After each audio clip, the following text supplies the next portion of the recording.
Now, the Public Interest and Accountability Committee, PIAC, has made a case for a review on the capping of the Stabilization Fund. We'll tell you why the Public Interest and Accountability Committee is worried about the inability of government and Parliament to set a criteria for the Minister of Finance to cap the Stabilization Fund. The Stabilization Fund, which forms part of instruments, the petroleum revenues, are being capped from the $300 million to $100 million due to the outbreak of COVID-19. Now, government is expected to use the excess funds to support other budgetary allocations that may be affected by the impact of the virus. Speaking with the media to launch its very first issue paper on the management of the petroleum revenue, the committee believes there needs to be the move to a different approach in capping the funds. Here's Chairman of the committee, Nobel Waja, who has been explaining the reasons why.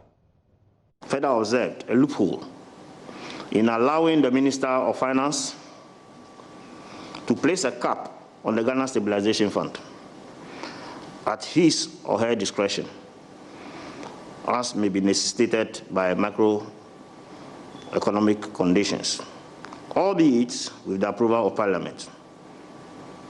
Yet to place a cap on how much can be accrued to the fund,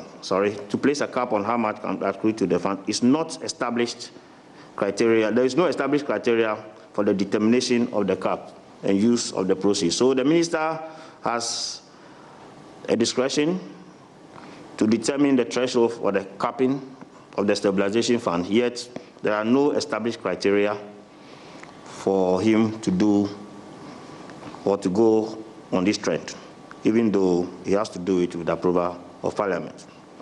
We note with concern that 10 years into oil, the effectiveness of an investment advisory committee, which is embedded in law, is difficult to measure. The country is still stuck to the practice of investing in low qualifying instruments, a practice we believe can be better improved with a well-resourced, a well-functional, and an independent investment advisory committee. And my colleague, Minister Sabuto, joins me on this particular PIAC report to help us understand what exactly they're saying. So, Sabuto, you were there at the event. Yeah. What exactly were some of the key issues that, came to the attention of the guys that put together this particular report? So, before I go to the key issues, let's do just a little background about this capping of the stabilization fund. You'll remember that when the finance minister went to Parliament some time ago, that was when Ghana started recording its first cases of COVID-19.